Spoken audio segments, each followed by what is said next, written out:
नमस्कार। SC/ST कोटा में कोटा से दलित नेताओं को हाफ हो जाने का डर, कौन विरोध में कौन नहीं।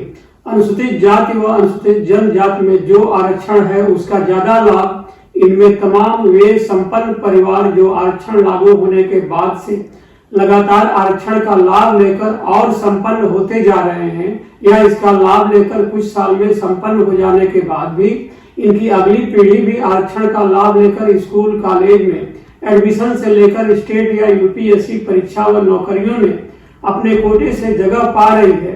उन्हीं को इससे अलग करके जो इन जातियों में ही बहुत गरीब हैं उनको इस आरक्षण में वर्गीकरण करके आरक्षण का लाभ देने के लिए कोटे के भीतर कोटा देने के लिए भारत के मुख्य न्यायाधीश DY चंद्रचूड़ की अध्यक्षता वाली सर्वोच्च न्यायालय की 7 सदस्यीय पीठ ने 1 अगस्त 2024 को 6-1 के बहुमत से फैसला दिया, जिसमें है कि राज्यों को आरक्षण के लिए कोटा के भीतर कोटा बनाने का अधिकार है। इस फैसले के अनुसार राज्य सरकारें अनुसूचित जाति व अनुसूचित जनजाति श्रेणियों के लिए सब कैटेगरी बना सकती हैं ताकि इससे सबसे जरूरतमंद को आरक्षण में प्राथमिकता मिल सके।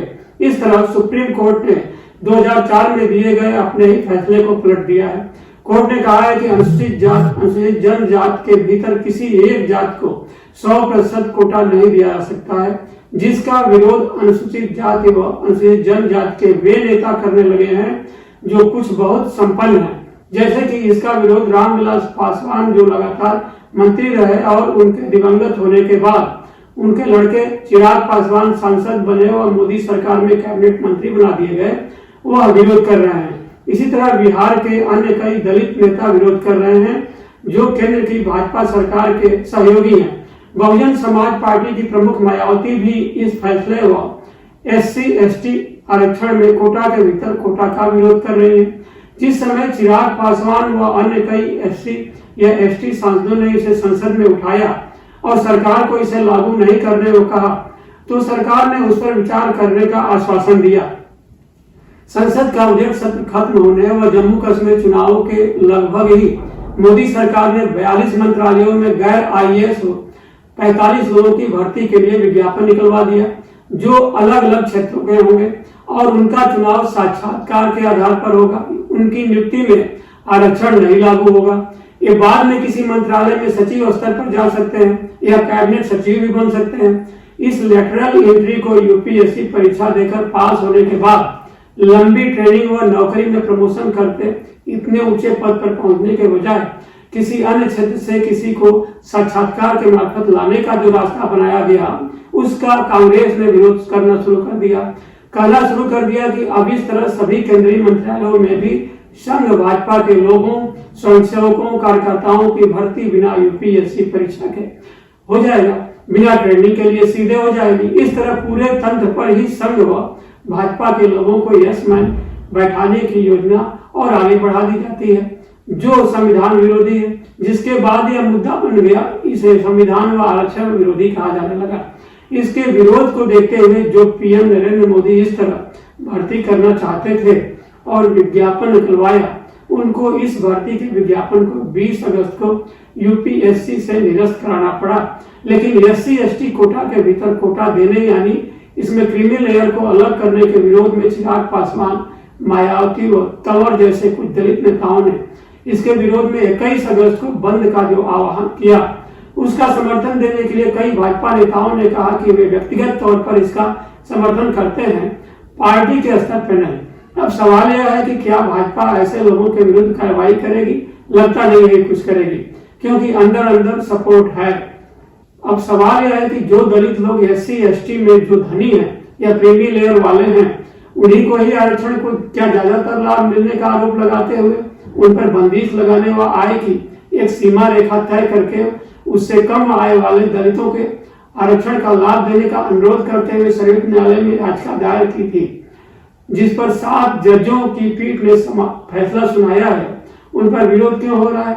क्या जो धनी दलित हैं, क्या जो धनी दलित हैं वही लाभ लेते रहना चाहते हैं?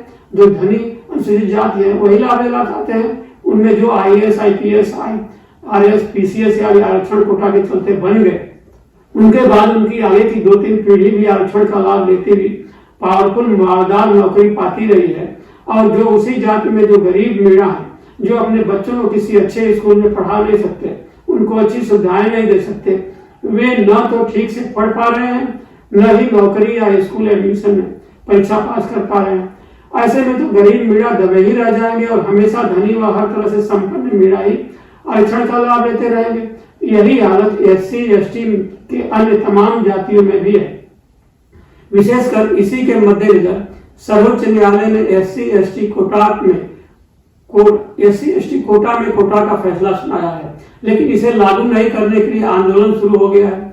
कई गरीब दलितों का तो कहना है कि इस फैसले को ठीक तरह से तभी लागू किया जा सकता है जब पूरे देश में 2011 के बाद नहीं हुए जाति जनगणना को कराया जाए, ताकि किस जाति की संख्या कितनी है, उस जाति के कितने लोग व परिवार क्रीमी लेयर में हैं, कितने अति गरीब हैं, कितने शिक्षित हैं, कितने के पक्के मकान, कितने के कच्चे मकान, कितने के झोपड़ी है, जमीन जायदाद, कितने के बच्चे बच्चियां पुरुष महिला हैं, कितने के पास कार मोटरसाइकिल साइकिल याद है या कुछ भी नहीं है।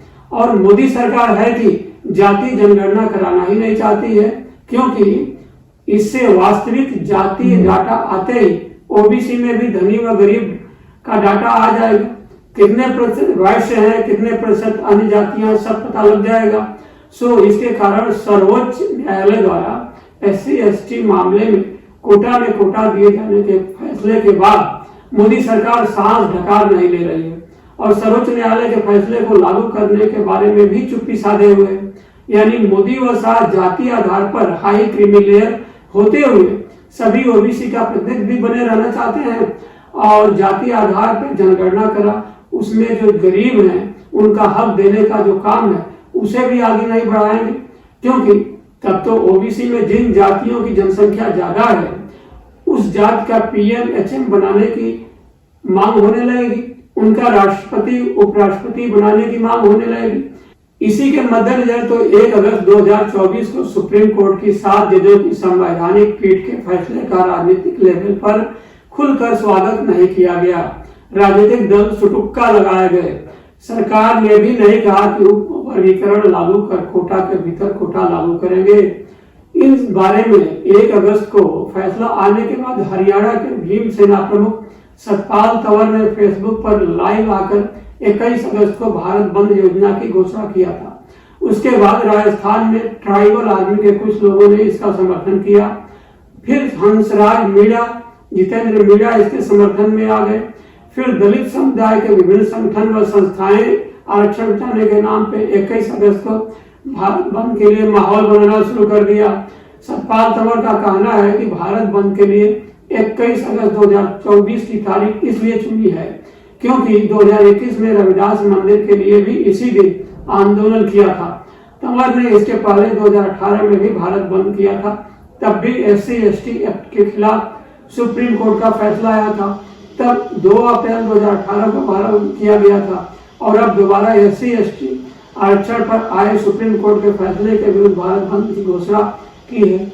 2018 में भारत बंद के बाद ही सरकार झुकी थी और सुप्रीम कोर्ट के फैसले को पलटा था। मीडिया को लगता है कि अब फिर SC ST आरक्षण के मुद्दे पर भी सड़क पर उतरकर आंदोलन करने से सरकार झुकेगी, क्योंकि तब भी सरकार थी, अब भी मोदी सरकार है, तब भी मोदी सरकार थी, अब भी मोदी सरकार ही है। उनका कहना है कि दलित आदिवासी समुदाय को संघर्ष के बिना कुछ नहीं मिलता, इसलिए हमने भारत बंद का रास्ता चुना है।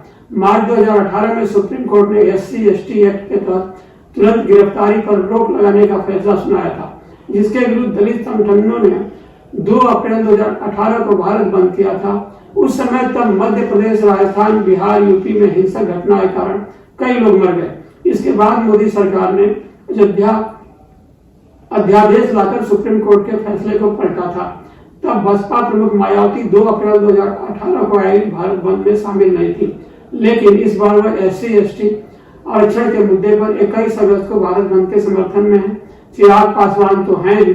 इससे यह लगता है कि जो अभी दलित राजनीति कर रहे हैं उनको डर हो गया है कि सुप्रीम कोर्ट का यह फैसला लागू हो जाने पर उनकी दलित नेतागिरी आधा हो जाएगी, क्योंकि अति दलित व अति जनजाति नेता भी राजनीति में आगे आ जाएंगे।